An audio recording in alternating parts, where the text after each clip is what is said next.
Alrighty, I'd like to call the meeting of Tuesday, May 14th, 2024, Human Affairs Committee to order. Let the record show that all members are present with the exception of Dick Veal. Who would like to lead the pledge? Thank you. Place your hand over your heart, or if you're a veteran, you can salute and begin. I pledge allegiance to the flag of the United States of America and to the republic for which it stands, one nation, under God, indivisible, with liberty and justice for all.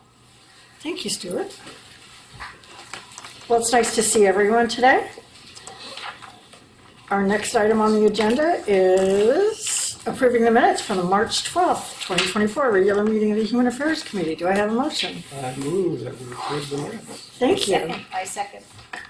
Motion from Stuart, second from Rosemary. And receive and file the signed minutes from the May 9th, 2024 adjourned meeting of the Human Affairs Committee. I will sign that and return They're you. already signed. Oh, excellent. Oh, I did. Well, there we go. We like that. All righty. Special orders of business or presentations? I see that we have none. Did you wish to address the committee now, sir? Or I'm sorry. anything? We were talking about the temperature in the room. Oh, okay.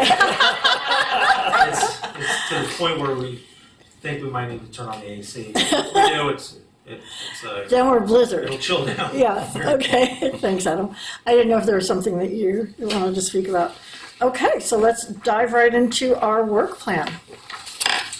And just to let all of you know, Rosemary and I met with Adam and also our city council advisors, who are Mayor Pro Tem Anmeyer and Councilmember Rick Leffler. And I wanted to share with you the purpose of our meeting, and then as we run through our work plan, there were some questions that came up that they would like asked, so I will be addressing those questions so that we can get our responses back to our city council member advisors and Mr. Artemian. So first of all, prior to every meeting, this is a new program that where each of the committees have a city council advisor. And because Mayor Pro Tem Enmeyer and Councilmember Leffler both expressed an interest in the Human Affairs Committee, they were both assigned to us. So they are our people, which is great. And the spirit of this is to work more collaboratively and interactively with City Council. For those of you that have served in years past, maybe the interaction wasn't as robust as it could have been. And it's nice to not work in a vacuum and to have feedback and provide updates and so forth. So we're looking very much forward to that. And then really the end goal is for us to remain focused on our priorities and to achieve our goals. And with that being said, goals have deliverables, specific deliverables attached to them, along with accordant timelines or due dates. So there are some questions on some of our work plan items, and as we dig in a little bit, I will share that with everyone. Okay, so for the Community Resource Fair, between Stuart and I, we have currently 25 providers registered to participate. Did you see my note back to you about? Did not. Okay, so Troy and Carly are listed under their formal name, and that's San Clemente Community Outreach. Outstanding. So that's right here on our list. Okay. Okay? Okay, good. I got a specific, thanks to Adam, I got a specific RSVP from Troy that they would be joining us. And then Tamara's been nice enough to assign the tables for us so we know the layout. And what I plan to do this year when people sign in, isn't that what we talked about? Or I'll do it. Oh no, we haven't really talked about it, so I'm good. Whatever Oh, okay. you want me to do. Well, because we talked about first come, first serve, and then you said, oh, well, last year we assigned people. Yeah. And I said, okay, so let's do that again. Okay. And I like that. Stuart actually did all of that work. Oh, okay. Yeah. Do you want to do that? I can do that. Beautiful. Because then it's a nice mixture and all of one type of service provider aren't next to each other, so maybe it encourages some flow around the room. Well, actually, last year I kind of did try to get the same categories. Well, whatever you did was great. Yeah. So- He had the strategy for it. I don't remember what it was, but I know that you were Like very it. methodical. I put Troy and Harley front and center. Yeah, that was Yeah. perfect, because when people Yeah, showed they up, should be, yeah. yeah, they're superstars of the whole Yes. event, so that's great. Okay. Okay, So here's the updated list. I printed you a copy because I didn't have time, but I put your most recent okay, provider at the bottom, so you have a current list.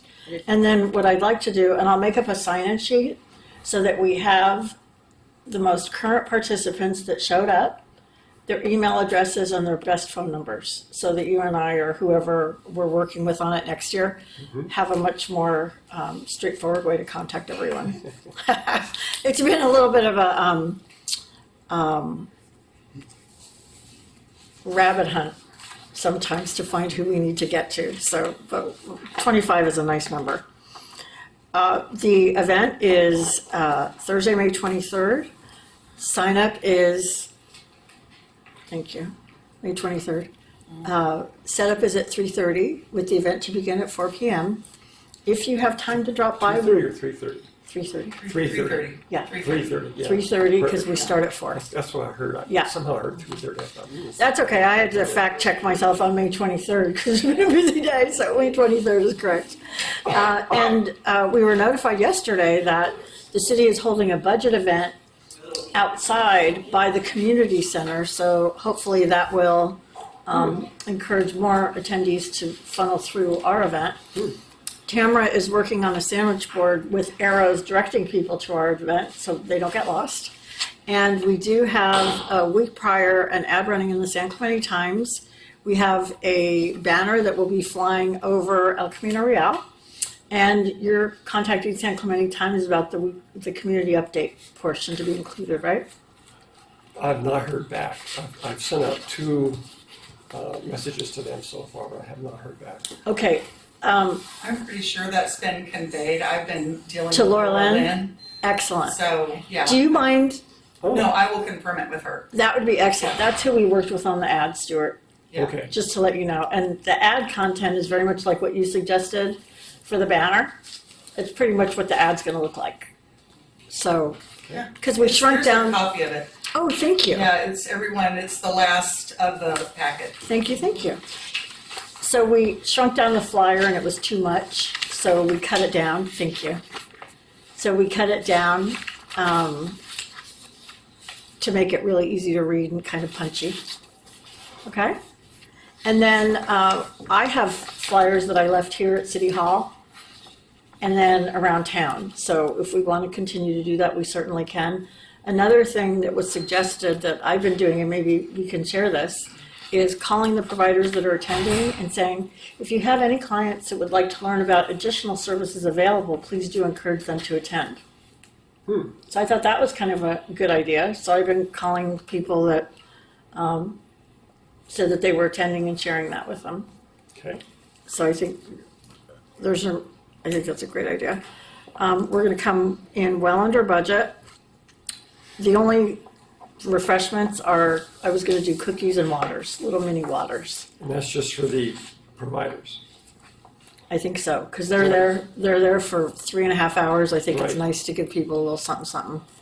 Last year, the coffee, nobody drank the coffee. So, It's like you're taking blood. I know. Well, we kind of are. In any case, I am going to work with Tamara to find out who at IT I can update the resource registry with.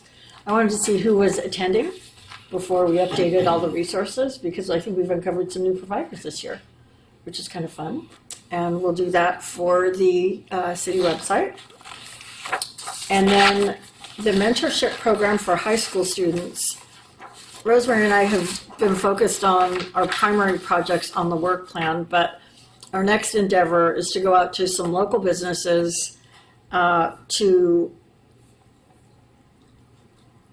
encourage them to participate in allowing a high school student from San Clemente High School to do a day in the life at various businesses in town, whether it's HVAC or retail or advertising, so that kids have the opportunity. Not every student is college bound, Or maybe they are college bound and they want to know, well, what's it really like doing advertising? So they get to go work in that, or, observe in the advertising department at San Clemente Times for the day.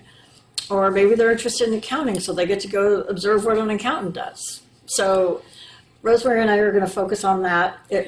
I think the one thing we need clarification on, Rick brought up that whoever is around these kids needs to be background checked. Life Is that what you scanned. said? Yeah. When I thought about it afterwards, any of us involved at San Clemente High, we all had to be background checked. So if we go into, say, a doctor's office, is it the doctor or is it the people they're working with that have to be background checked? One that has access to the kids, right? I don't know, that's a requirement from the, Right? Do you From the know, school. like the other cities that are, do you know how that works? I'm not sure about other cities, but I know in Rotary, those of us that work with youth, we all have to have background checks and youth protection training. Yeah. So it's pretty standard practice, and then there's different tiers within the high school. So then how would that's my question, how would that work? Because is it just one person getting checked, or, I mean, I'm just saying in our business, we've got 4 owners that all 4 would need to be background checked, right? Then That was it may become cost. Yeah, It gets that was my expensive. concern in the beginning when I first Right. came into this work plan item. My goal in seeing that already on the work plan before I rejoined the committee Yeah. was that I want to connect what I was doing with the chamber into this, because what's happening with the chamber is kind of higher level and slower moving, but I think it's more legitimate and official, where those organizations already have the processes built in place for their people to be around the kids and Right. whatnot. So that was kind of my concern in doing it on our own. It's like it'd be a pretty heavy lift to put something like that together. Yeah. Whereas if we're working with the Boys and Girls Club or the Noble Path Foundation or Okay. actual teachers at the school level or administrators at the school level, we'll already have kind of that structure that we can work with. And then to the chamber, we can just recruit businesses to participate, Okay, because that may, Be a May- damn killer. Maybe a call to the counselor that Yeah, help set up the okay. interviews, just to get some okay, information. I'll call her. Okay. tomorrow. Yeah. What if you had somebody that had a background check that was with the kid all the time?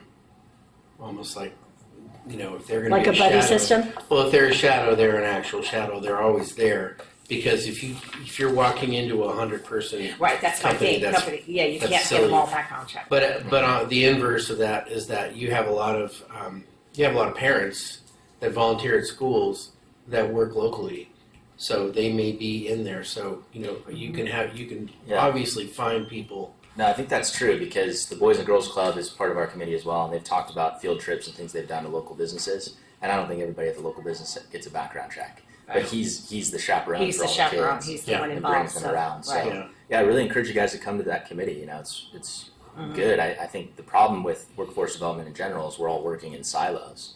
Right. And there's been so much good collaboration and connections that have been made just by being on that committee. So that was my reason for wanting to be on the committee, and I think that it's just good to have everybody together talking about whatever it is that we want to roll out.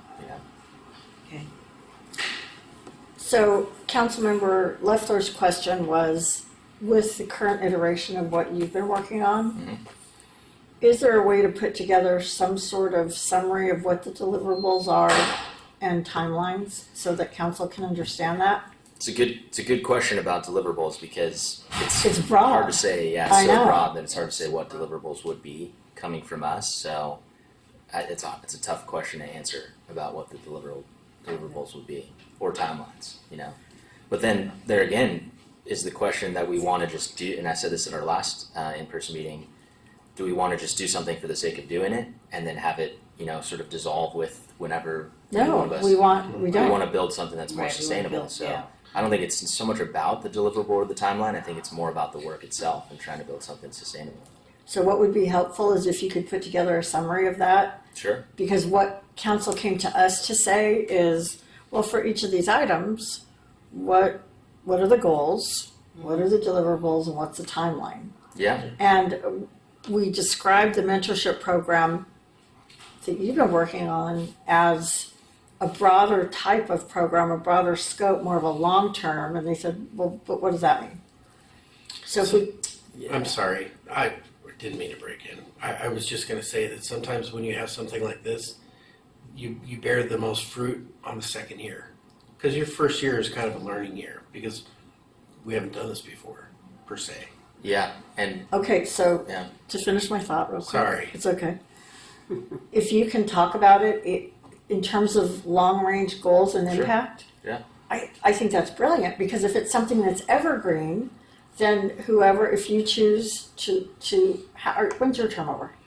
I'm not sure. You're How long two. was my term? You're 2 two. years. I think you're two. Okay, another so then we can make it evergreen and build on it, and then we'll know specifically what we need to do as a committee to help make that happen, Sure. Yeah. right? Yeah. And I think the biggest thing and the reason I wanted to, join this committee was to just get the visibility for it. And obviously we're talking about it right now, so it's getting that visibility. And as it continues to grow, we want to get that continued visibility and maybe city support, whatever that might look like. Well, see, there's the nugget, right? There's the gold nugget Sure. in the pile of everything that you're sifting through to figure it all out. Yeah. If we can winnow it down and figure out what that is, I'm just saying maybe we put it into our work plan next year and there might be budget actually attached to it that we request. Yeah. If there's something tangible that we could help contribute to the gestalt of the entire program. Mm-hmm. Yeah, and I don't necessarily think the city should be responsible for budgeting for something like this. It's something that can be accomplished through grants from the federal government and state government, but support in that could be useful. It's something that was going to happen. This committee was going to be doing its thing regardless of what we do, but I just thought it'd be useful, and I don't know exactly what that use is. I've been thinking about it since you brought it up that you wanted to do the kind of one-on-one mentorship, the day in the life, and I totally get that, but it's hard to provide like exactly what it's going to turn into without having enough meetings. We've only had three or four Right, meetings so right, far, right. So So if you can sketch out sort of in a general sense and say work is continuing, yeah, I think that's perfectly reasonable. probably would do that as like a year-end recap kind of thing. Yeah, that's perfect. Cool. Yeah, a good avenue for that would be in the city staff's report to the council when the new work plan is proposed. Yeah. To summarize what the project is, what the options are, Mm-hmm. and kind of build that into the request for council to say, because one of the things that they had mentioned was looking at, say, a more less broad Mm-hmm. program, kind of refining it. But if there's an option to create a broader program, put that in the work plan so that they can say, yeah, work on a longer range, broader program, or work on something shorter term where we're just getting, these connections Yeah. sooner. Sure. Which brings up a good point. The work plan is due to the council by October of every year, but it's really the fiscal year. The next one would be the 23-24 or 24-25 work plan. That might be something that we consider doing a little sooner. Yeah, right when people get back on. Yeah, like Yeah, because it's too long of a time. Yeah, and by October, if there's any questions, some of these work plans don't get approved until December, Yeah, December. January. Well, and some sometimes. of our items, like every 15 minutes, we knew that was going to be approved, so you were already busy on it Right. the day that the application for the grant opened up, and you were there to make sure it got signed to get the grant money. And if you had waited, it would have never happened. Yeah, so maybe that's something that we can look at starting to work on in July. Right. And then that write-up report would be something that we could include in that staff report to the council. Yeah. And since you and I are moving forward, and you're moving forward, who else is on for 2 years? Are you on another year? If there are questions, I can I answer. think Okay, it's thank Dick, you. myself, and Stuart come off, and then it was what's her name? Jill. I'm Jill. just curious as some Jim. Do you have first page. help with this? Curious. Help in terms of Who is on In there, the contacts. It's myself. Rosemary and you. Yeah, it's got You're on it. Oh, I haven't done a damn thing. thank you. So- Oh, You can well, come to that meeting. yeah, tell me when it is next. Yeah, the next Sure. May meeting was canceled. Okay. Or- I think it's Will you yours. tell us I'll when let it you is? do it. And I'll How about contact that? tomorrow, and then I'll get back to you what. Okay. Or I will if you want. Because Okay. that's, Yeah, for sure. I think, I didn't Yeah. think about that, that's good. I think you I should think take credit for it. kind of a Okay. wider question is, to what extent should the city be You could share. responsible for facilitating a program like that, Right. you know, versus another organization in town. Right. And I don't know how much the city should really be like Involved. the center point of Yeah. that type of a Yeah. program, you know. And so from my point of view, it's not so much about the city directing it as much as the city just being involved in it, you know, participating in it. Maybe not. So just for everybody's edification, Stuart's term ends this year. Cord, you're on for another year. Tyler, you're on for another year. I'm on for another year. Rosemary, your term ends this year. Jill is no longer on the committee, and Dick, his term ends this year as well. So we have 1, 2, 3, 4 spots that are going to be interviewed for the next year. Thank you for pointing that out. It would be good if I looked at my notebook, right, rather than what I print off now. You know, in that brief hour that you're here, Thank you. not on task.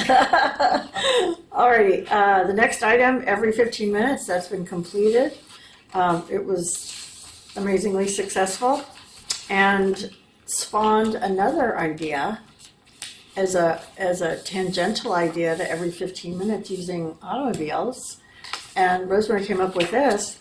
Why not do something maybe at the grade school or the junior high school level focused on e-bike riders? And then involve the film department at the high school, because that's who filmed every 15 minutes, and he did a very capable job and a very nice job at editing. So that is something we're kind of excited about adding to next year's work plan. So I hope we get to work on that together. But doing something like that, and it doesn't have to be, you know, we're not going to get a grant for it, but if we can do it on a shoestring budget, and then have a school assembly, so it's not just if kids happen to see it on YouTube, but really make it a formal type of presentation. And Rosemary thought to invite the OCSD to come speak about the importance of e-bike safety and, you know, Well, rules of the road. no I mean, three those kids- don't know no 3 if they're kids not piled on a bike without helmets and so forth. I mean, yesterday I was driving and a kid cut me off, and he had a kid sitting behind him, and I really don't know what he was sitting on because he didn't have anywhere to put his feet and he didn't have a seat. So it was kind of a magic trick. But he had his helmet over his arm. Because he, and I thought, dude, that's not going to save you if you fall. Can't mess up the hair, you know. Oh, so in any case, so that every 15 minutes went very well. Rosemary proposed that we do it on an evergreen basis with the high school, and they're all for it. Yeah, it's done every 2 years. Yes. Every 2 years, so. Okay. And San Clemente, next item, San Clemente High School Humanitarian Award.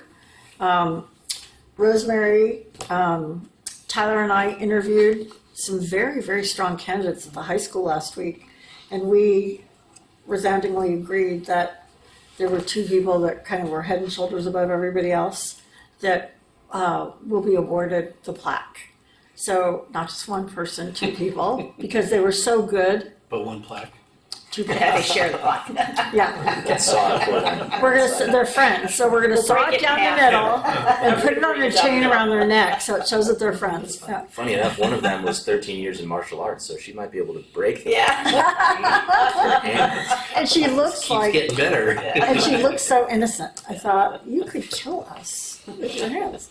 And then all the other applicants, because it is an achievement for them to have even applied and made it to the final cut. There will be a letter from the city council thanking them and commenting on their distinguished contributions throughout high school. And I mean, some of these kids were so accomplished. Well, I shouldn't say kids, I should say young adults. So accomplished, you could just see they're going to make an incredible mark on the world in their own way. And I mean, one of the young women that came in with her resume, and she had her leather business binder, and I mean, she was so polished. And after she left, I looked at my co-members and I said, I don't feel like I've accomplished anything in my life. I mean, she's talking about, well, you know, I'm on this sport and that sport and this sport and that sport. Oh, and I tutor. and I started a small business, and I started this club, and I'm in a leadership role on ASB and on CSF. And I just thought, do you sleep? And she was pretty sane. So, yeah. And they all had taken an AP test to qualify them for college credits if they passed the test, a 4-hour exam, right before they came in and interviewed with us. Totally like. And they just handled it like pros. So very formidable, young women. Really, really impressive. So the award will be given at not this council meeting, but the next, right? We The need to black- confirm Yeah, we that, need to but- confirm that with the clerk's office, but that shouldn't be a problem. Okay, well, will you get back with me so I can let Of say course, I know? of course. Okay, all right. So I can And let who them- makes the plaque? We'll coordinate with the clerk's office. We don't know who made it last year, Okay. but we'll figure that out and get that going. Okay, Thank you. and then the letters of recommendation for the other 6. We'll there's figure that one out too. more. Okay, all right. So you're gonna okay. And I got could lots the of oth- figuring. could the other 6 also receive a certificate? What was that? Could they also receive a certificate, like a certificate of distinction or something? I can't answer that, but we can definitely. We'll follow the inquire. clerk's lead on this. Okay.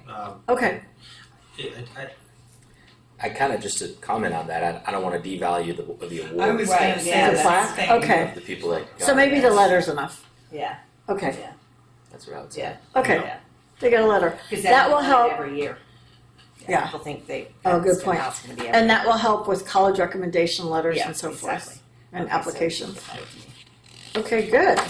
So Cord, we are now on Reach Out to Residents. Dun, dun, dun. Would you please share an update for us? It's the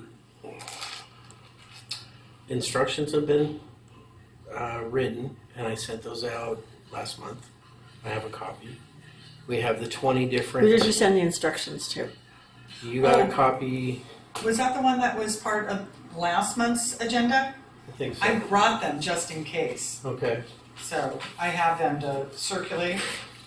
I think I sent it to you They in an weren't email. on, yeah, they weren't on the agenda, so. But I was confused because when we concluded the meeting the month before that, Yeah. we talked about not 20 questions, we talked about 5 questions, and then somewhere, Well, let me finish before you answer me. All right. Somewhere between then and when you sent out that email, it was now 20 questions. Thank you. And so now we don't understand. We tried to winnow down the topics, Uh-huh. and we decided that it was difficult for us to do that because they were all meritorious areas. So we kind of agreed, why don't we just make this a list and have the citizens rank them? Not each one, 1 through 20, but just say, give us your top 5. Oh, that's interesting. And then they pick the top. All of the 20 will become interesting at some point, whether we have a fire or an earthquake, or we have a tourism issue, or So these are the initial 20. these are very, very general. And then what happens is and this is something that you guys wanted. You wanted input from the residents going, well, which of these is the most interesting to you? The first question, we find out which one's most interesting, which ones, and then based on that, you can prepare the poll questions. And these are samples of poll questions. Let me see. The second page. What did I do with that? Well, it's your document, so you tell us. Yeah. Well, there's poll question instructions. Right? And then, just as important as that, there is the Chat GPT setup question. And basically, if you have the Chat GPT setup question, and you have what the question is going to be about, then you can create and generate any kind of a poll question. Well, I don't think our concern is how you're going to generate the poll questions because you've explained that. But what are That's all kind of these? that's kind of the key. because you have the tools to do what you want to do, and then you can fill in the blank. And I think sometimes we understand that piece of it, I Okay. think, or I do. But my question is, is the initial poll these 20 subjects? Yes. And people force rank them 1 to 5, they pick out their top 5. That Sure. was- Okay. Yeah. So one thing that was surfaced from our city council advisors is if it's an area that the city's already addressing, for example, sand, they would prefer that it not be included on the items because the city's already taking steps to address it. Yeah. So it's sort of redundant if they have a plan for the next 5 years, 10 years for sand to say, do you care about sand? Well, it's already being done. So why are we asking them about something that's already in the works? They don't In the wanna do that. abstract, I agree with you, but one thing that you should keep in mind with this in the future is that it's always good to evaluate what's going on. So when you have something that's in progress and you want to see how the people are responding to it, sometimes it's good to ask a question. And probably the most important thing about all these questions is these are, it's generated by ChatGPT, and there's a plug-in, so it's brainless, but it's absolutely not brainless because there's somebody behind, the curtains. Let me back you up.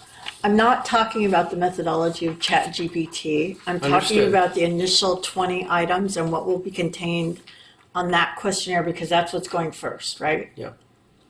And then you're going to take those topics along with samples of ChatGPT questions and submit it in the report to council so that with an explanation so they see the method to your madness. Yeah. Is that correct? Yeah.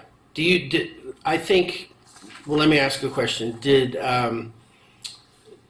the council see any of those 20? No, it was brought up as, well, for example, we don't need you asking about sand because we have a plan in place for sand. Yeah. So why get people zhuzhed up about sand when we already have Yeah. our short-term and long-term plan in place? Yeah. I get it. If you pull back the screen and you have somebody in the background and they say, well, we don't want to deal with sand right now because we're right in the middle of it, then you look at this and you go, okay, beach preservation, we're going to take that off. Okay? You've got 19 questions. Right. Okay, so there's a human component to this, is what I'm saying. So at the I don't time, understand what you're saying.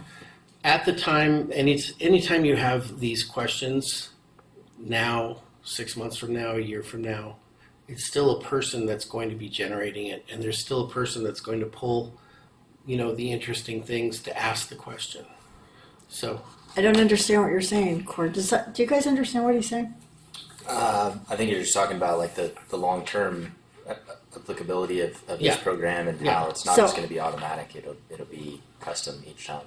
what I'm saying is that you have concerns, and these concerns are taken care of on a personal level every time that you do this. No, I'm not saying I have concerns. I'm saying what was expressed to me as feedback from City Council was, please don't ask the community questions about programs that we already have in place or projects that we're already working on. Yeah, understood. Am I, No, it makes perfect Yeah. sense. But also, I think there's a disconnect on where I think this is going to what the work plan actually talks about. It alludes to a questionnaire being put out to the public, but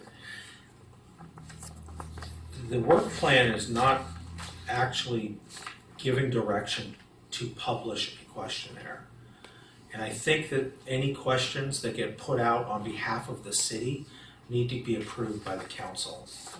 So I almost want to take this, discuss this with the city council liaisons, which is only going to be like 3 weeks because the next meeting is coming up pretty quick, and get a little bit of feedback on how they would like to receive this. And it might just be something that we include in the next year's proposed work plan. without sending out this initial, Yeah, just submit something like this and say, this is what we're at. What's the direction on how do you want us to get this out Do you want us to do it, add in the New Fair York enough. Times? Do you want us Yeah. to put it on the website? What are the questions that you like? Which are the questions that you're not Gotcha. supportive of being asked? And go that way.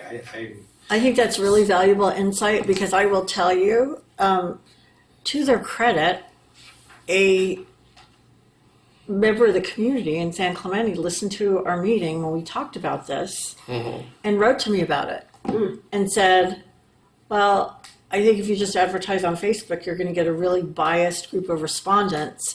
How are you going to make sure that this is an unbiased survey? What steps are you going to take to do that?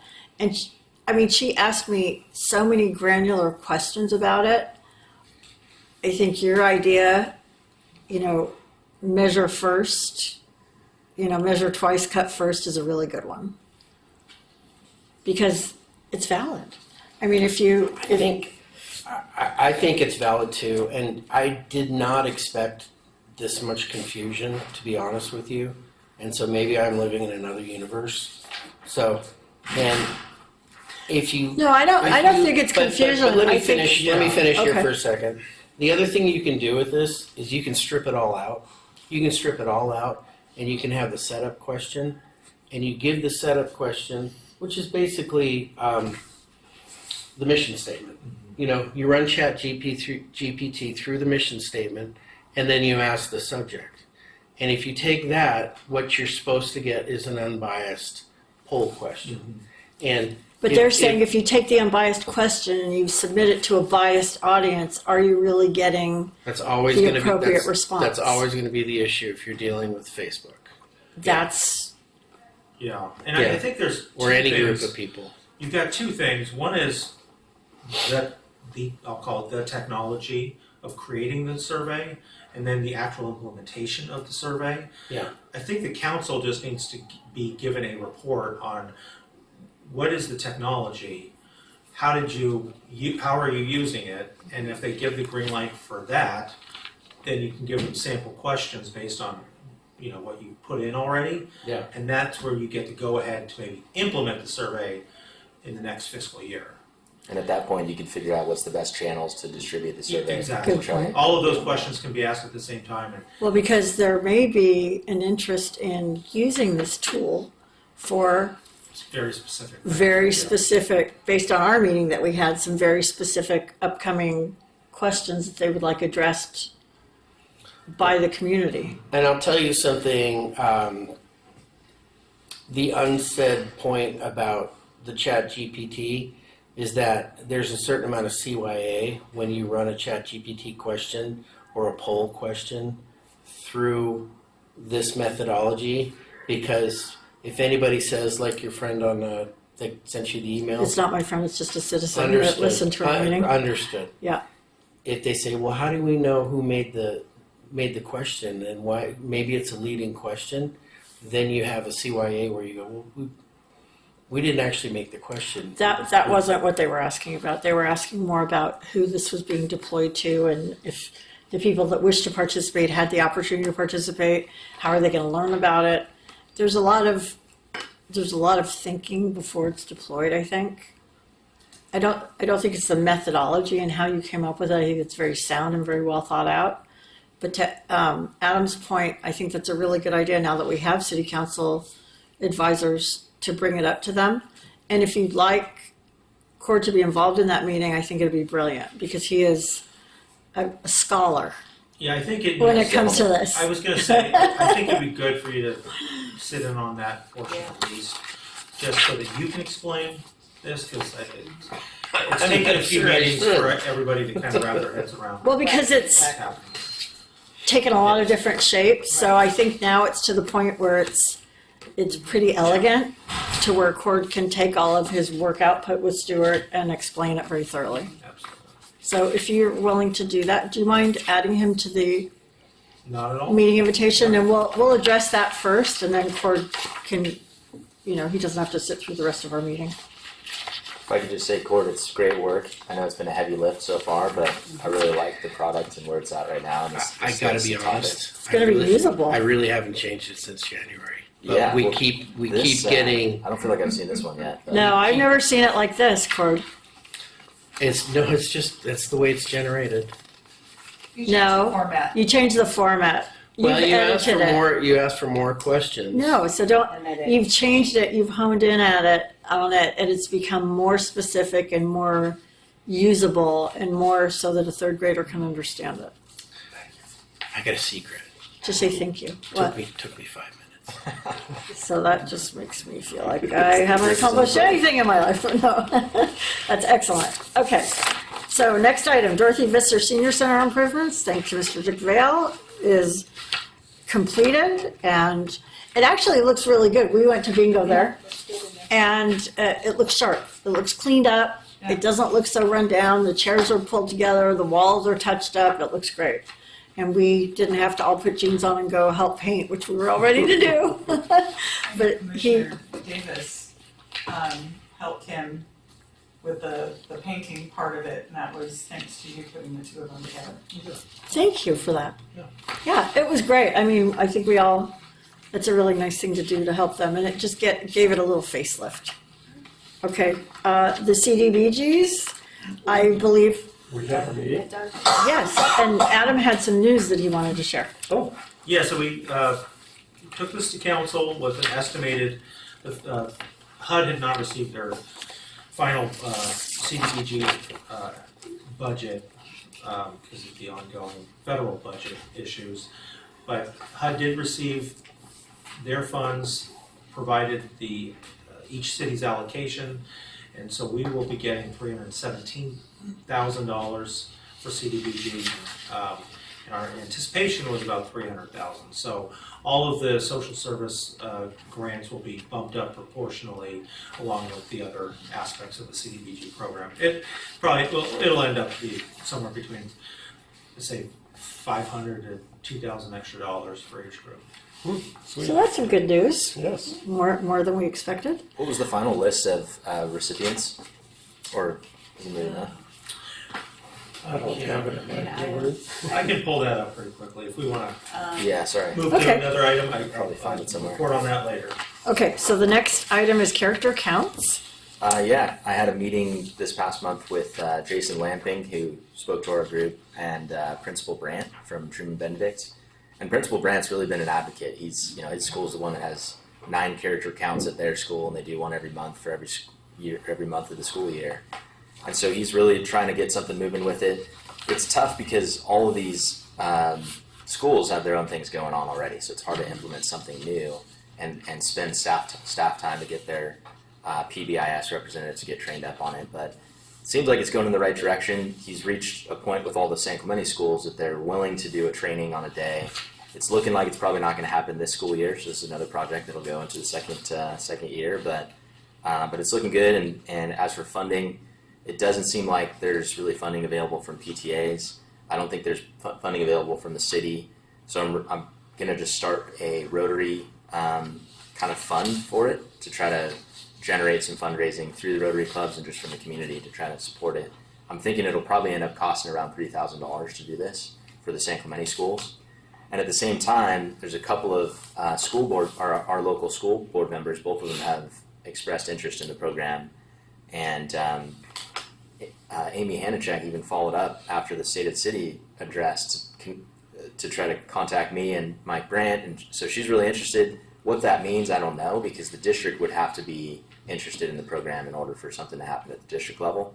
But if it did, then it would help to reduce the overall cost per school for doing a training and having resources for it. So we're still kind of in the planning phases. It's going to go through the summer, but I'm really optimistic. Everybody I talked to about it likes the Is idea. receptive. That's great. Yeah. Have we approached the district? Mike Brandt did approach the district. He's part of the actual PBIS committee for the district. So he brought it to them, and his first response from them was, yeah, maybe we don't really have the capacity to take on another program, you know? So that, based on his sort of litmus test there, that's what he came back with, and then he started approaching just the San Clemente schools for that. So it's kind of where we're at right now, but with the school board members interested, maybe we'll go back to the district again. I'm not quite sure. We'll have to see. So what was requested, because I understand all the work you've been doing, Mm-hmm. what was requested by our city council advisors is if there's a way for you to quantify the goals, Mm-hmm. maybe do a summary, like what they've done at Truman Benedict Yeah, and how you're approaching it in a Gestalt sense and what you anticipate what does Gestalt mean? overall? Gestalt. Sorry, overall. Okay, Yeah, It's like an impression. yeah, yeah. An overall impression, like an overall summary. yeah. And in terms of the deliverables on our work plan, I mean, I think what we've done so far is determine that there is desire and feasibility for the components of the program, and so the next step will be to try to carry it out, you know. And I think for our city council specifically, it's just the St. Clemente schools that are really in question. Right. And so right at this phase, I'm just trying to determine, do I just go full bore on just San Clemente, or do I also try to include the rest of the district in that? But in terms of what it would actually look like, it would be a training for all the PBIS representatives at each school on what character counts is and how to incorporate it into What we had the presentation on. Yeah. Okay, good. So can you please put together a summary that we can take to our next meeting with our city council advisors Sure. so that they understand in more detail? Would that be okay? Yeah, absolutely. Just a couple paragraphs? Happy So to. it's, the cost Thank you think is gonna be $3,000 to train all of the schools? That would be just for San Clemente to do Just a San Clemente, yeah. half-day Zoom Okay, training. So that'd be kind of on the lower end. If we were to do the district, it'd be more than that. right. But if it was the district, they could also do a Zoom. So the cost for their service would be relatively similar. It's just a question of how long the duration of the training is.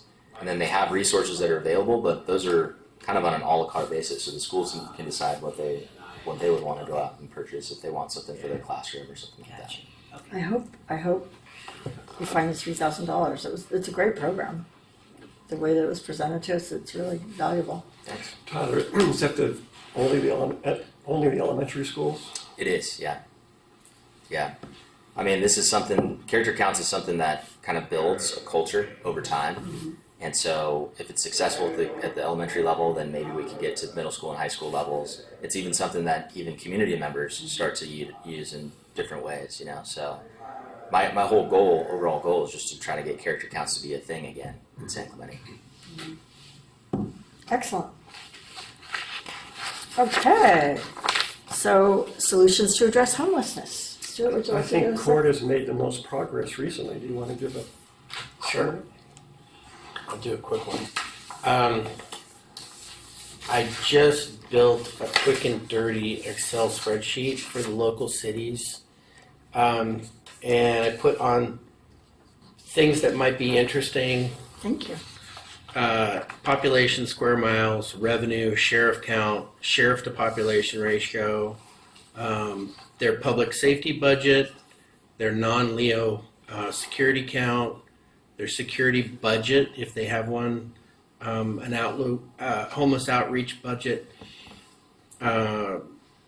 city shelter bed count. That almost went poorly, et cetera, and so on. And then I also have a point in time count, 2023 versus 2024, and we're still waiting for that. The whole impetus or the whole idea is to kind of get a broad brush view of all the local cities to see what they're doing and where they're spending their money and what's working and what's not. And to be honest with you, I just went through their websites. And some are easier than others, and some of this stuff is available, and some of it's not. I can send this out.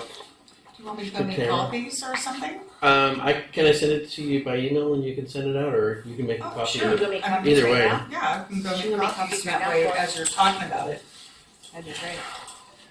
And then the other thing I did is for all the cities mentioned, I sent out an email to the captains and asked them two simple questions. I made sure these questions were okay with Andy first. Thank you. Captain OCSD captains? Yeah. Okay. OCSD captains. What tool, program, entity in San Clemente or your town has the largest positive impact on getting our homeless population off the streets and into care? And then what tool would you like to see implemented in the city that you think would make the largest impact regarding helping the homeless population?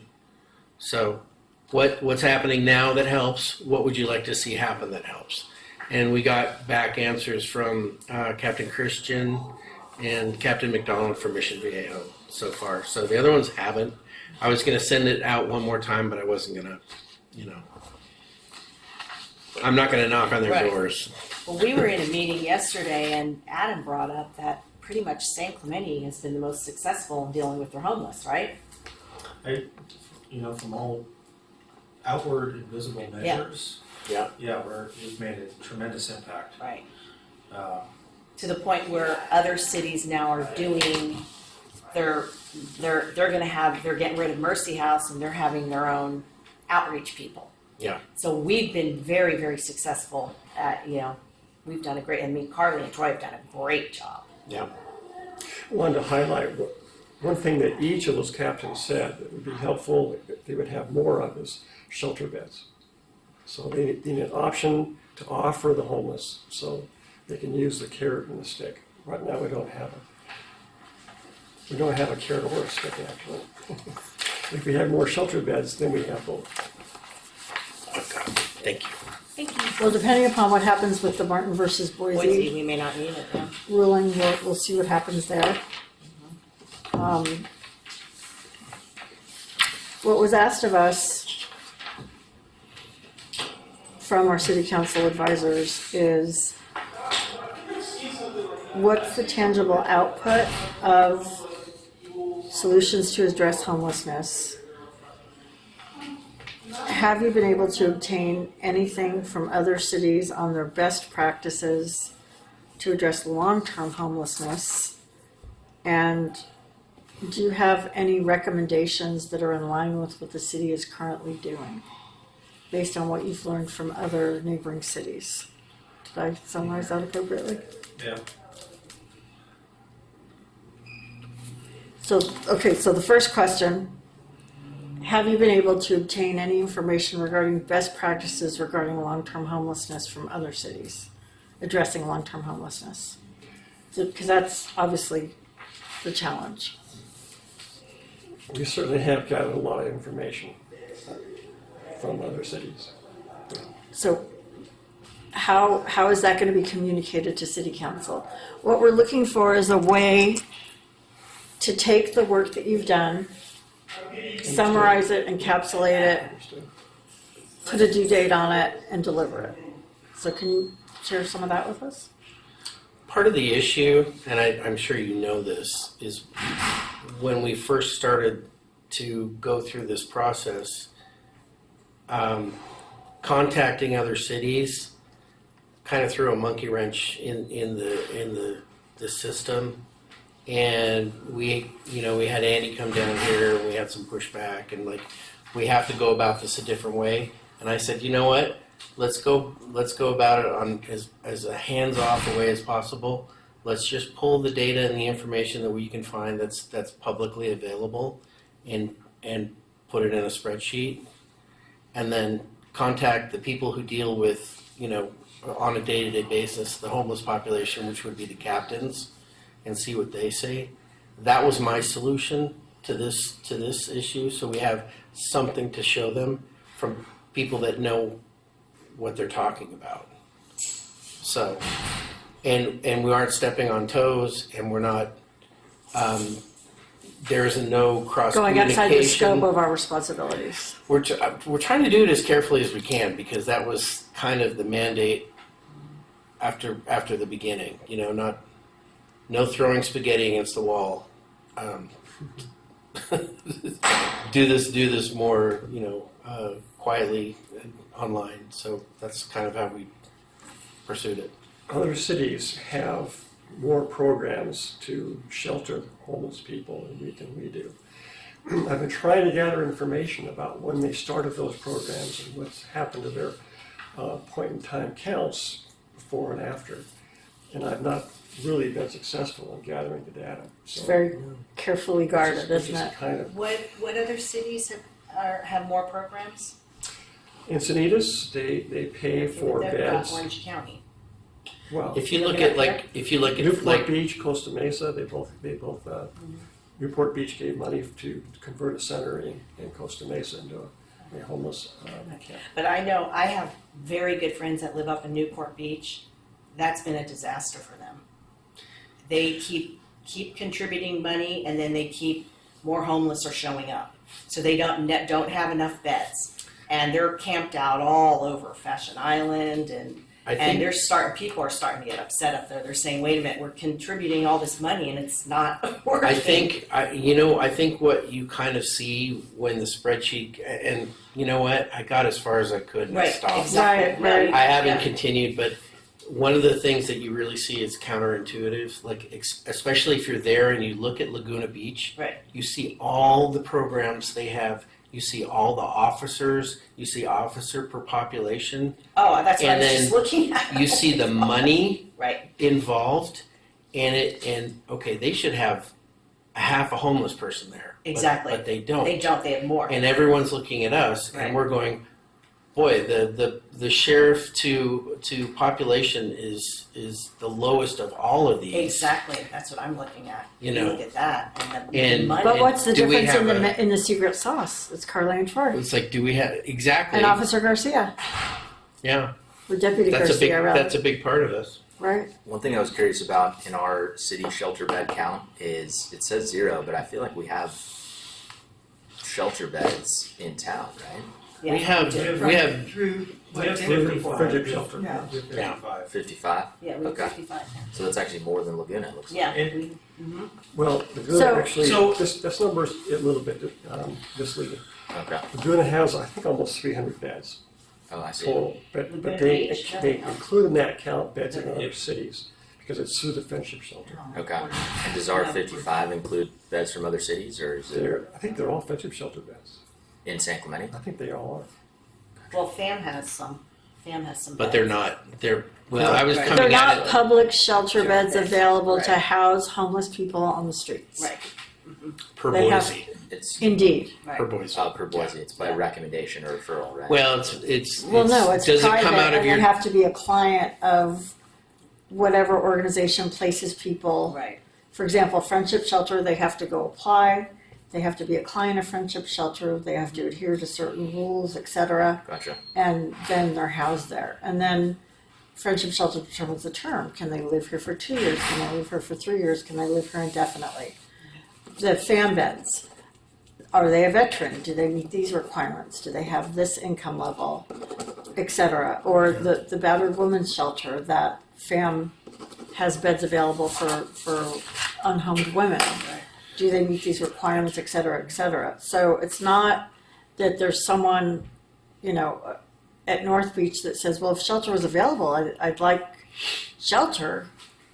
It's those beds that we're talking about that we don't have available. And does it apply to Boise? Like, Correct. It does it come out of your tax dollars type of thing because we're dealing with that's what we're dealing with. Because in Friendship this Shelter room. and FAM, those are all 501c3s and those are different. We can't even call them homeless Right. beds. There are services for people experiencing homelessness, but they're private, But the work essentially. that Carly and Troy have been doing, is it to sort of to help facilitate people going through that admin process in order to be accepted into one of those beds? What Carly and Troy, exactly, Yeah. and what they've done Mm-hmm. very capably is addressed medical needs. So perhaps someone is having a mental health crisis. So they're funneled into a mental health program, and that then as an offshoot of that mental health program, they then receive housing and ongoing counseling, care, and case management as a result of the entrance that Carly or Troy made into that mental health program to help their urgent crisis. So they're doing whatever they can do to get people into longer term facilities. facilities system. with wraparound. But they're being very clever because they're also working on wraparound services that people need. So somebody isn't, stuck away somewhere that has mental health needs or has medication needs or something, and none of that's being addressed. They just have somewhere to a hotel Were room you to sleep. here? Were you here when they were talking about the last 20 Mm-hmm. people? Mm-hmm.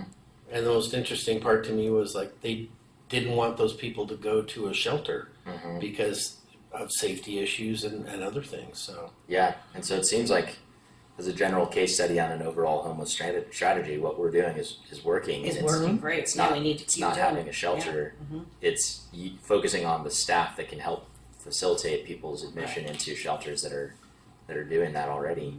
And these are 501c3 organizations that are doing it. with wraparound services. When I did a ride along, the officers told me that they were very adamant, do not put a shelter here. Because everyone that's in a shelter, say up in other areas, they're gonna come down to here. All we're doing is increasing our homeless population. The ones, and I think the ones we've left on the street pretty much are the ones that are service resistant now, right? Although I did ask Carly, would it be helpful to have shelter beds available? She said absolutely. So the people that are actually doing the work are saying, yes, we need more shelter beds. No. But that's why we want to have it in an unincorporated area Not of San Orange Clemente. County, Yeah, not San Clemente.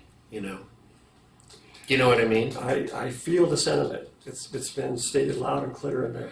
Well, I mean, I'm going to drive home the point and say that I have two families that left San Clemente because they had been attacked by people who were homeless, who had obviously had mental illness. So it's not just about the people on the street, it's about everybody in the community. So, you know, if you Well, can and get my- them someplace safe, that's Yeah, the goal. absolutely. If you can get Yeah. them help, that's the goal. Yeah. So my passion is full support of wraparound services. Because if you want to talk about humanity, a humane approach is addressing all of the other needs, right? Because how do you take someone who doesn't have the ability to engage in activities of daily living like hygiene and eating and say, well, we're going to give you a shelter bed, but you're not going to get your medications. And we're not going to give you coping skills so that you know how Sure. to eat something other than a bag of potato chips every 3 days or a bag of M&Ms every 3 days. So it truly is. And it was interesting. I heard a very interesting interview about a man who said how long it took him to rewire his thinking after he was homeless for close to 3 years. And he said, I didn't even remember how to pay an electricity bill. I didn't remember how to go grocery shopping and how to prepare a meal and how to do a load of laundry. So it's very interesting. And then he went through a very well-rounded, supportive recovery program, and he was advocating for that. And he said, don't just put somebody in, a room somewhere, because that's giving them somewhere private to overdose. That's what would happen to me. He said, I had somebody grab me and say, we're going to get you detoxed. We're going to get you into recovery. We're going to teach you habits so that when you receive Yeah. your benefits, you know how to spend it. And we're going to monitor you and we're going to be a partner with you. So that when you feel yourself going down the tubes again, you can come to someone and say, hey, I need help. And you're going to get help. You won't be denied help. So I'll get off my soapbox, but I do believe that those full wraparound services are so incredibly important. And we'll see what happens with, When is that the Martin decision, versus Boise Martin really. versus Boise decision gonna come in? Isn't it due by June? I don't know the exact date, but it's. Yeah, it should be insurance passes quick. by June. Yeah. Mhm. Hey, Cord, I'd be really interested in seeing this diagram filled out. Yeah, Um, exactly. This is great information. It's really good. It's I mean, you look at how compelling. almost understaffed we are, OCSD wise, right? I mean, and what a great job. And you know what? they've done here on the homeless. I did this at night with a glass of wine, and so not all these numbers are 100%. And Yeah. and they came off of city websites too, and who knows when everything's been updated. I'm gonna put a huge caveat there, Yeah. but it should be close enough to Sure. ballpark, Right. and give a general view. I mean, you look at Dana Point, half of our population, and they only have 10 officers less. I mean, that's Well, pretty and amazing. look at their map size too. Yeah. Mhm. Yeah. So, And then you look at Laguna Beach and look at their budget, and to me, they have one of the worst homeless populations here in South Orange County, right? And we're talking about less than 10 square Yeah. miles. Mm-hmm. They control them, I think, to a large degree, because you don't feel like you're inundated when you're down at Main Beach, but I they think do it have a depends when you're population. there. Yeah, when you're Yeah, there. it does. It's when you're there. It It's does. when you're there. If you're there at night later, Yeah. It's But I mean, when we're talking about in a macro sense, California and is the the problem. cities, Adam, that are going to their private by Carly and Troy, is that Mission Viejo, Laguna Niguel, It's Laguna Hills, Laguna Hills? Okay. Rancho Mission Viejo, no, I'm sorry, Rancho Santa Margarita and Mission Viejo. Mission Viejo, Yeah, they're looking at doing a tri-city right. thing where they get one outreach supervisor and one outreach staff person, Okay. and then just spend a certain amount of time each week Rotating around. in each area. Yeah. Okay. Okay. And then Dana Point has their own outreach too, right? And then what, San Juan? Are they using? I think they do too. I don't remember Okay. off the top of my head. You know what I'll do? If this is okay, I'll send this to Carly and Troy and see if they. I believe you already did, and I believe did they it? responded. They Okay. plugged in some of our Okay. numbers. Okay, good. If they didn't, if I'm wrong about that, I believe I saw that email exchange already. Okay. But while we're on this subject, so we did have a meeting with yourselves and Dick to talk about this. I think this is one of those projects that can best be summed up at this point in the work plan report going to council in a few months, just summarizing everything that you've found. We talked a lot about what the city's doing and what we consider best management practices based on the success that Carly and Troy have had, and what the city is looking at doing in the longer term. But if you're having trouble finding what other cities are doing, maybe we can talk about that, because that's really more of the focus of this work plan project, along with identifying any available regional solutions. One of those regional solutions would be partnering up with other cities the way that Laguna Hills and RSM and Mission Viejo are. I don't necessarily recommend that model. I think it requires more of a more dedicated staff to do that, but that's something that we could follow up on as well, to kind of button up this question. As far as the point in time count info, you had mentioned comparing the 2022 numbers and the 2024 numbers. So the 2024 numbers came out last Thursday. There wasn't a huge press release on it. We had a meeting with the county and the other South Spa cities.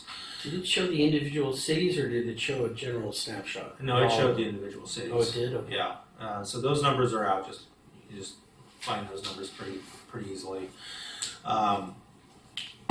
San Clemente's numbers were just disturbing, to say the least. We had people on all the shifts that were doing the count, and by all measures, people we talked to who were actually out there counting people, we were expecting a number around 29 people, and it came back as 65. Keep in mind that Carly and Troy, during the month of January, were only able to identify 45 individuals, unduplicated individuals. So in an entire month, our outreach staff, who actively go out looking for people to provide resources to, can only find 45 people, but the County of Orange somehow organized an event where they find 65 people on one single day. It just does not make any sense. I think there's a level of extrapolation with it. Yeah, exactly. It's a count, it's You're not exactly a survey. right. They shouldn't be sampling Mhm. and then extrapolating that data out. Mhm. Right. If they call it a count, it should be a count. Yeah. With that said, the county does refer to it once in a while as a survey, but again,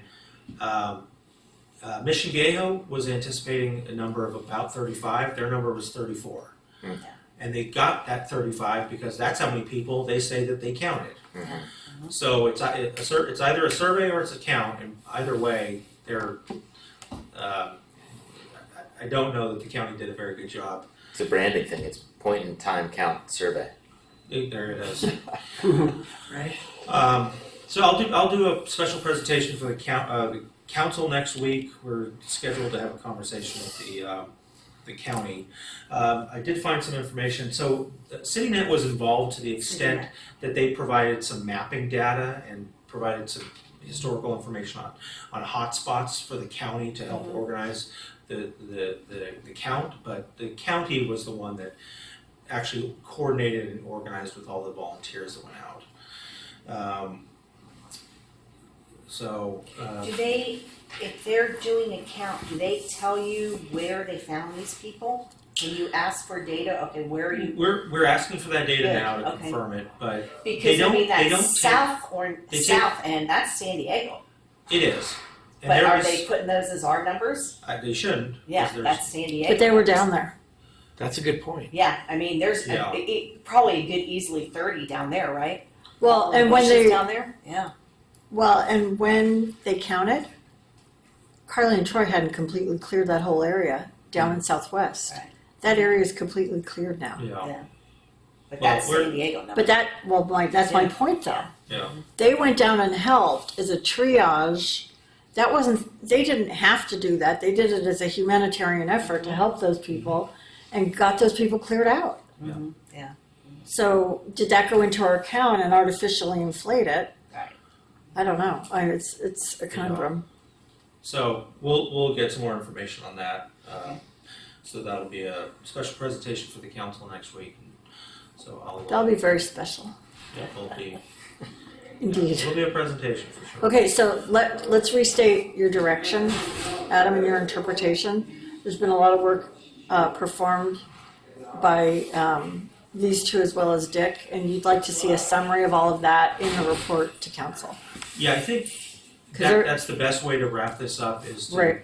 summarize what are other cities doing, what's working, what's not.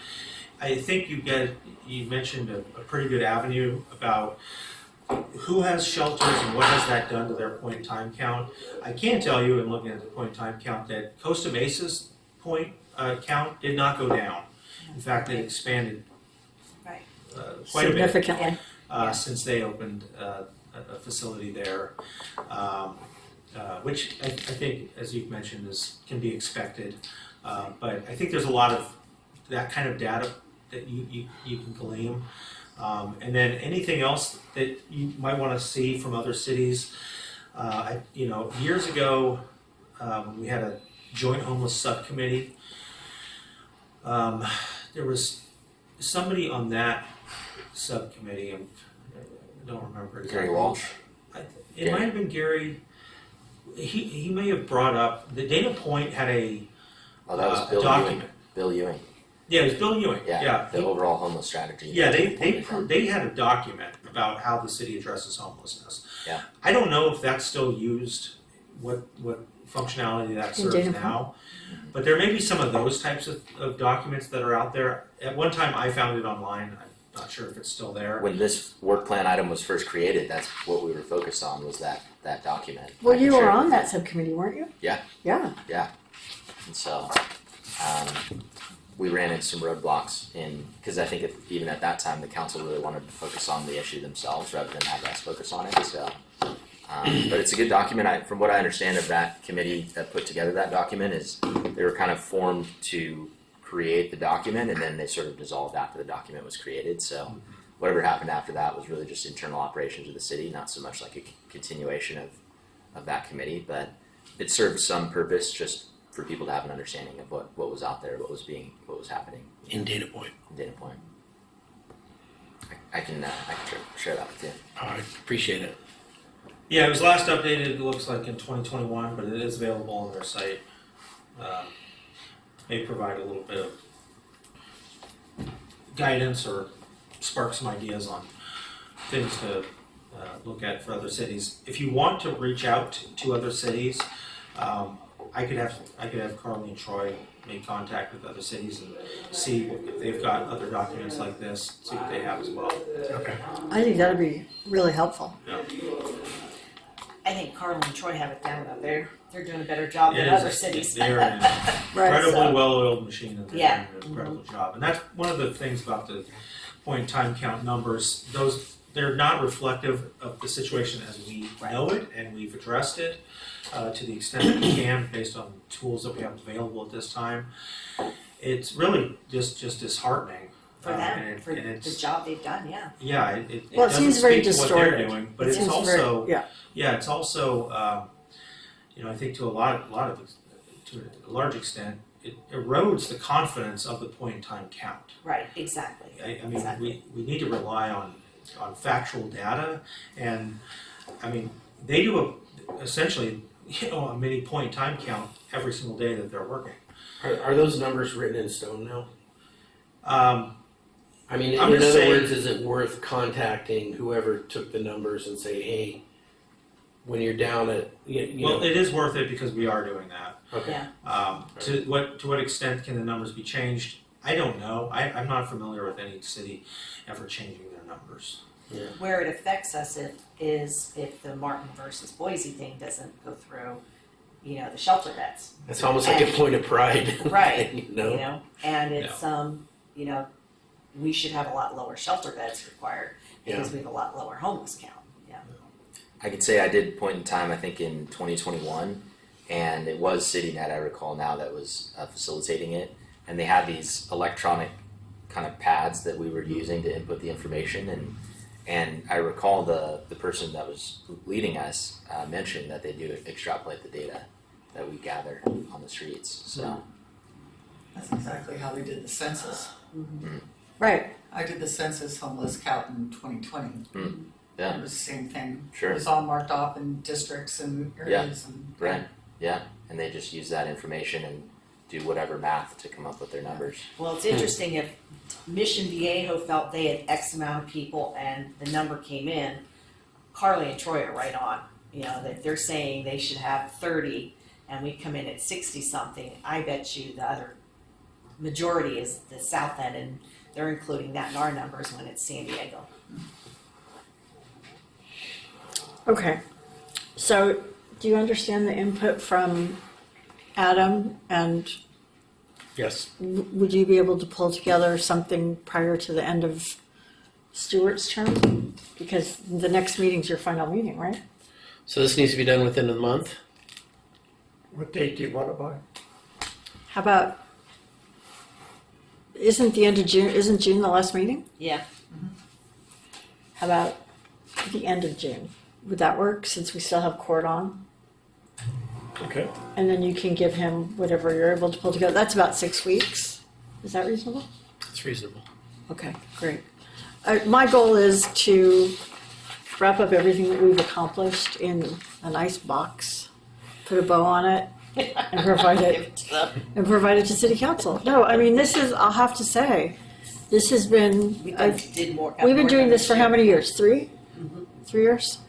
This has singularly been the most productive year with impactful work projects and output, and really some interesting forward-looking things, Right. and some projects that have impact today, and some things that will be evergreen, like every 15 minutes. So, we have a little something for everybody.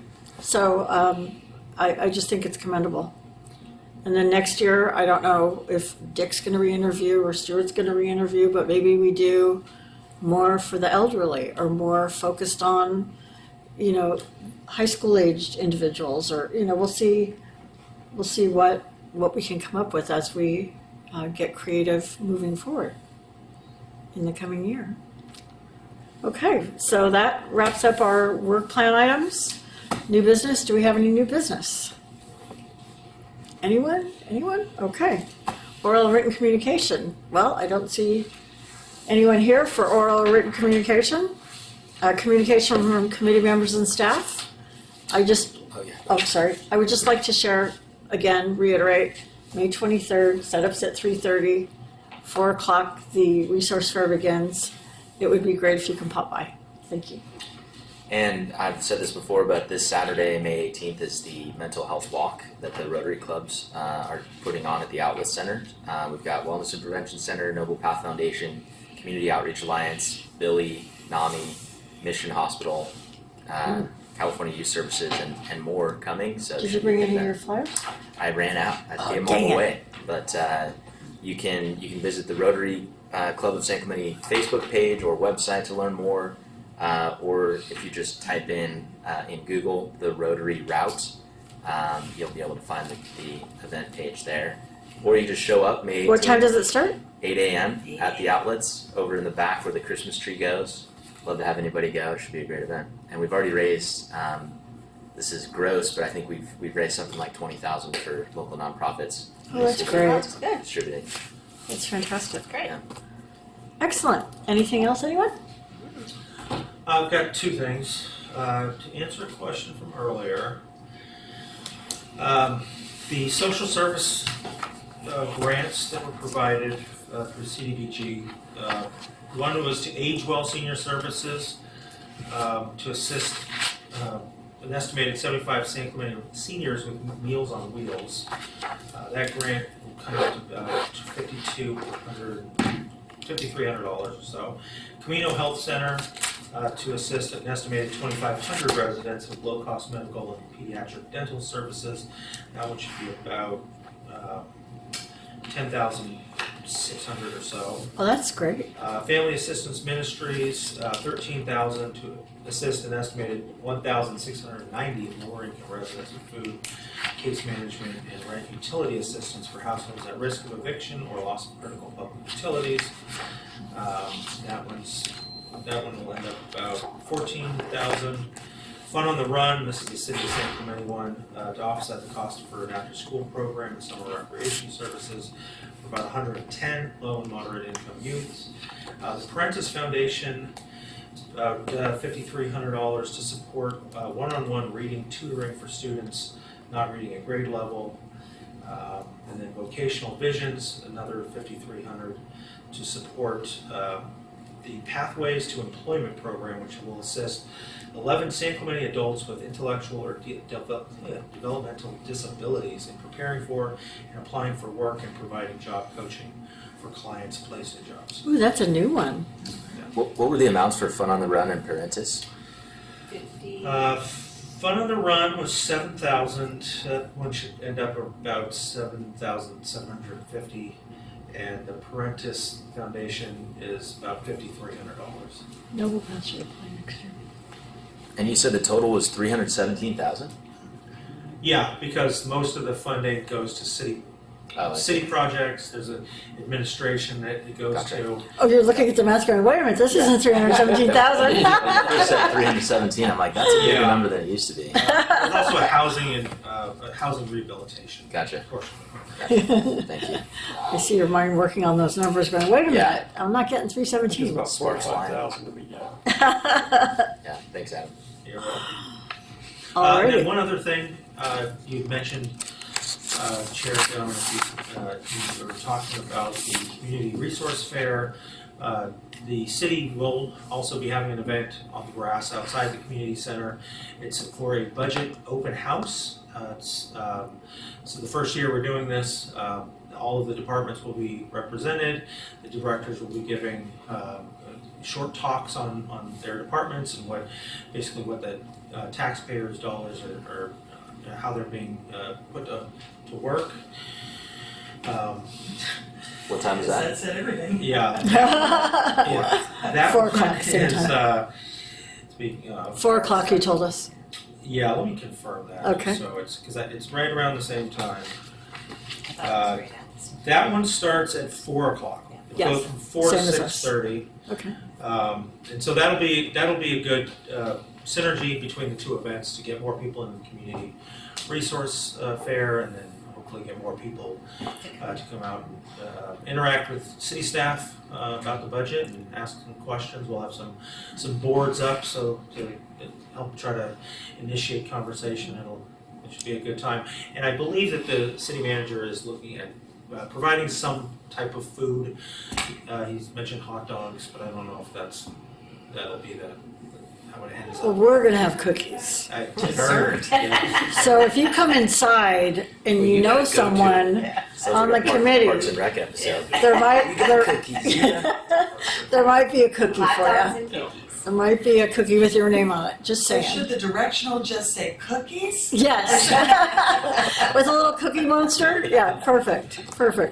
Excellent. Well, again, we have our final meeting on June 11th, 2024 at 3:30 p.m. Same bat time, same bat channel, same meeting room, San Clemente City Hall. I'd sincerely like to thank everybody for all their hard work this past year. It's been a delight, a pleasure. I had a very good feeling about our committee at the beginning of the year, and it's only grown as we've progressed together. So thank you all so much. And with that, I adjourn this meeting. Thanks. Thank you, Lisa.